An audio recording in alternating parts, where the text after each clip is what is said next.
अमर है जगजीवन राव, अमर है जगजीवन राव, जोहार बाबू जगजीवन राव, जोहार बाबू जगजीवन राव, जोहार बाबू जगजीवन राव, जोहार बाबू जगजीवन राव, जोहार बाबू जगजीवन राव, जोहार।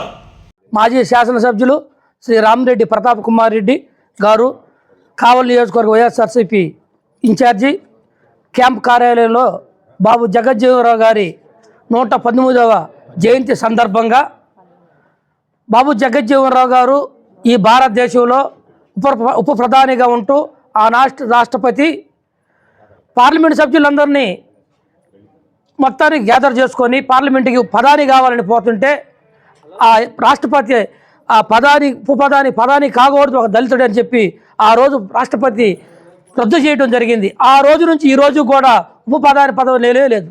ఆ మహానుభావుడు చేశాడు.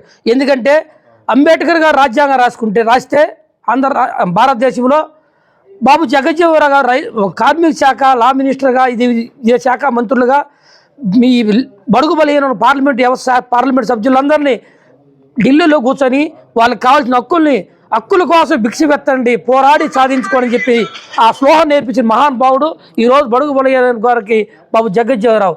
ఈ కార్యక్రమానికి వచ్చిన అందరికీ మరియు కావలి మాజీ శాసనసభ్యులు రామిరెడ్డి ప్రతాప్ కుమార్ గారికి ధన్యవాదాలు తెలియజేసుకున్నాం.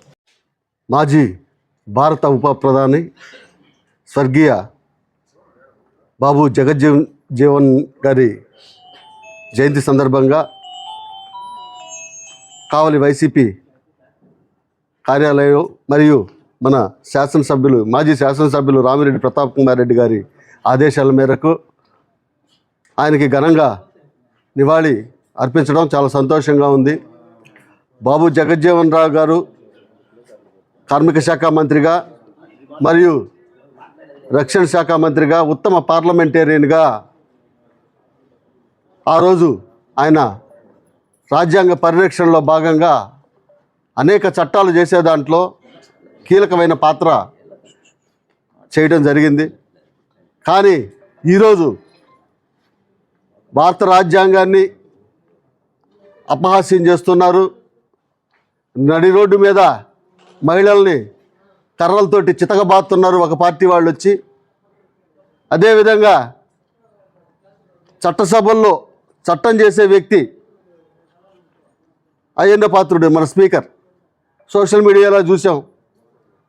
అతని తండ్రి వయసున్న పెద్ద ఆయన్ని డప్పు కొడతా ఉంటే ఆయన చెంప చెళ్ళు అనిపించారు. అసలు ఏం జరుగుతుందో, ఇలా ఎందుకు చేస్తున్నారో, చట్టసభల్లో కూర్చోడానికి నిజంగా వాళ్ళకి అర్హత ఉందో లేదో కూడా తెలియట్లా. దీన్ని మాత్రం పూర్తిగా వైఎస్ఆర్ పార్టీ నుంచి తీవ్రంగా ఖండిస్తూ ఉన్నాం మేము. అదేవిధంగా దేవాలయాలు కలుషితం చేస్తూ ఉన్నారు. ఎక్కడ రైతులను అడ్డం పెట్టుకొని అమరావతి పేరు మీద అనేక రియల్ ఎస్టేట్ వ్యాపారాలు చేస్తూ ఉన్నారు. ఇవన్నీ కూడా ప్రజలు గమనించాలా. మహానుభావులు పుట్టినరోజుల సందర్భంగా వాళ్ళని గుర్తు చేసుకొని కనీసం వాళ్ళ బాటలో నడవడానికి కూడా ప్రయత్నించకుండా ఏవైతే చేయకూడదో అవన్నీ చేస్తూ ఉన్నారు.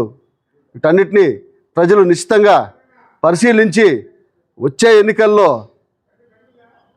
ఇలా వ్యవహరించే వాళ్ళకి బుద్ధి చెప్పవలసిందిగా కోరుతూ ఈరోజు ఆ మహనీయుడికి నివాళులు అర్పించడానికి వచ్చిన అందరికి కూడా పేరున హృదయపూర్వక ధన్యవాదాలు తెలియజేస్తా ఉన్నాను.